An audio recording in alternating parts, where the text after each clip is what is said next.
Okay, now time for the FLURENCE region. For this region, the bonus element will be the wind one, meaning that triple the damage and you take 35% less damage on your wind allies. Of course, this being the part 4 of 5, and if you haven't checked the other parts, you can find links to all 5 regions in the pinned comment below. For this region, there are 3 bosses, and this region, just a warning, will be one of the harder ones as well. So I would say Rodlin is still the hardest, but Florence is definitely a close second, and mostly because of this angry boy right here. So first of all, the golden mane werewolf.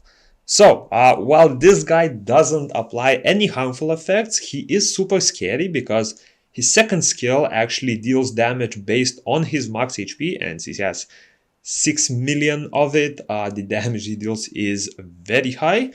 Also, this attack can strip, and if it does successfully strip, he will apply attack up to itself. One way to counter that is to not have any buffs, but if you do not have any buffs, you will be taking a lot of damage, so I really don't recommend it. Also, it will be very hard to avoid not getting any buffs, especially if you're a Cleave or Kina user, since first of all, pretty much all Cleave's abilities give some sort of buffs, especially the wind one. I think that one gives like 2. For Kina, of course, your second skill will pretty much give a buff on, I think, all elements, if I'm not wrong. So yeah, for Orbia, you may get away with it, but yeah. For the third skill, that one also strips and also deals damage based on max HP. And if this skill kills, it will actually reduce cooldown. As long as you don't die, that shouldn't be an issue. But yeah, prepare to receive a lot of damage from this guy. And yeah. So, if you're dealing with this guy solo, I do recommend bringing a lot of support units for this because you will have trouble sustaining, especially if your frontline unit is a cleave, meaning that if you die, the run pretty much fails, or if your frontline unit isn't the strongest. And yeah, for this, I pretty much recommend having Shushu a majority of the time because it will help with other bosses, but it is definitely not required, and you can bring any healer apart from Shushu. If you have Lulubil, for example, if you have Ariel, that should work just fine.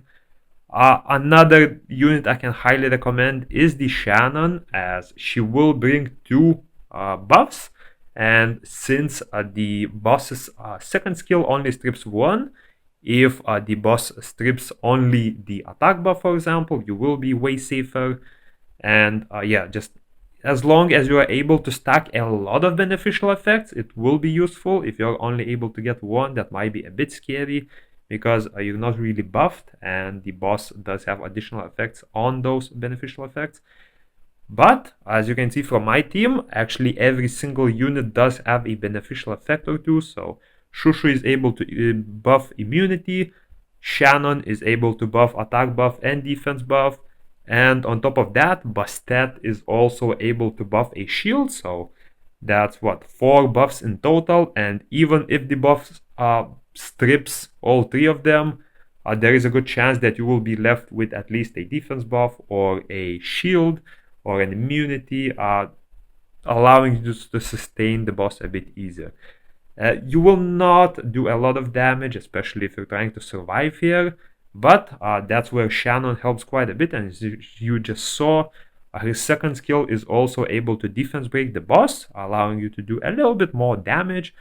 But yeah, for this boss, definitely focus more on sustain. You will not be able to do a lot of damage, especially if you're even weaker. But as long as you're able to sustain it, you will beat this boss eventually, since he doesn't have any healing, and yeah, he will not cause any trouble there. Now, the second enemy in this region will be the golden crystal grooming. This one is pretty easy to deal with. It really doesn't have any special effects. It does have a brand. I'm not sure why they called it brand. I assume this might just be a translation mistake. If you don't know what brand is, it's basically damage taken up. It's that little fire icon. I don't know why they called it brand, but it was called brand in the previous Summoners War Sky Arena game, so I assume it might just be a small translation issue there. So yeah, apart from that brand or damage taken up, this boss actually doesn't apply any other harmful effects. It does not buff itself. So dealing with this guy is pretty straightforward as long as you have immunity or a cleanse to remove that damage taken up. You will be just fine. So for that, I do recommend bringing a Soul Link Shushu because she is able to keep that permanent immunity. If not, at least bring a cleanser of some sort so you can cleanse that damage taken up to prevent you from taking any extra damage from the boss or the minions around it. And yeah, since this boss really isn't too difficult to deal with, I was able to actually substitute my Bastet for a damage dealer, and Naomi is a really good option here. However, as you can see, if you're struggling with some sustain, you can bring another healer. You can just stick with the Bastet if you have one, as she will be able to attack break the boss and give you some extra shields. But yeah, as you can see, definitely important to have quite a bit of sustain, especially if you're playing on that cleave. And yeah, dealing with this one, pretty straightforward. Just sustain, do damage. Shannon is there for the defense break from her second skill. Naomi is there to do some extra damage when possible to deal with the boss a bit faster. She's also able to apply bleed, which helps dealing with the boss a bit faster, and that crit damage taken up, which also just allows all of your units to do more damage. But yeah, if you're struggling with sustain, do bring another sustain or defensive unit. If not, you can try going for a damage dealer option. My Naomi is just tanky enough to survive her nuke, so that works there. Or you can go for something like an extra defense buff to just reduce the damage overall taken. But yeah, shouldn't be too much issue dealing with this one. And the last enemy in this region will be the Snow Mountain Master Yeti. Probably the one you will take the longest because he has a lot of defensive buffs, but also in my opinion the easiest in this region because the damage he deals is really not big and you will be able to easily sustain it.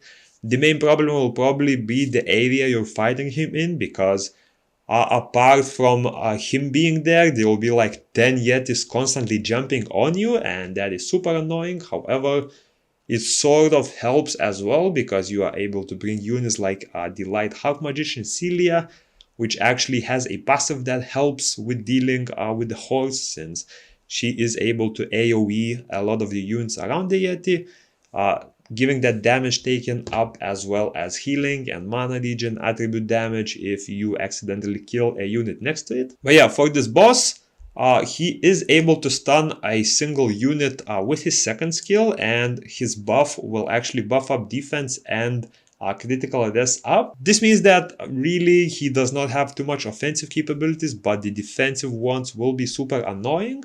So there are ways you can deal with it pretty easily, especially if you do remove the crit rate up or rather crit res up and the defense buff. That way he will die pretty fast, but make sure you do not die to all of the smaller Yetis around it because damage from those does stack up quite a bit. And yeah, the team I used for the Yeti boss was this. So Bastet on a Soul Link slot so she can constantly keep shielding me.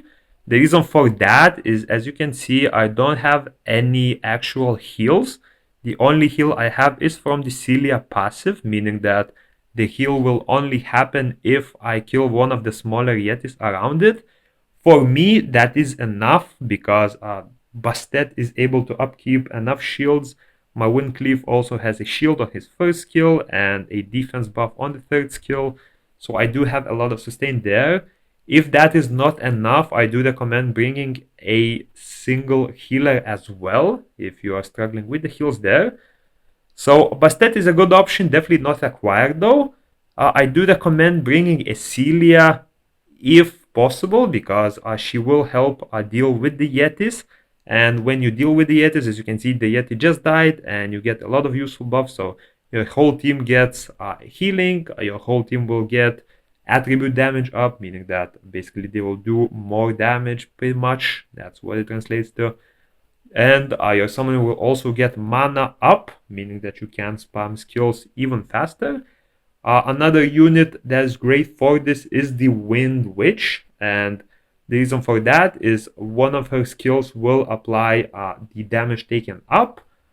And another amazing use for her is she is able to strip the defense break from the Yeti and change it to a defense break. So I'm not sure if we can see it in action right here. Her skills are ready. And there we go. It stripped the defense buff and it replaced it with the same level of defense break. And this allows you to deal a little bit more damage. Of course, the Yeti will keep buffing up that defense buff every few seconds, but if you are able to constantly sort of remove it and just playing the cat and mouse game, you are able to heal up or rather do enough damage from it. And yeah, that's about it for this region. This was part 4 of 5, so if you want to find the rest of the region, go to the pinned comment below, and I will jump into the last one.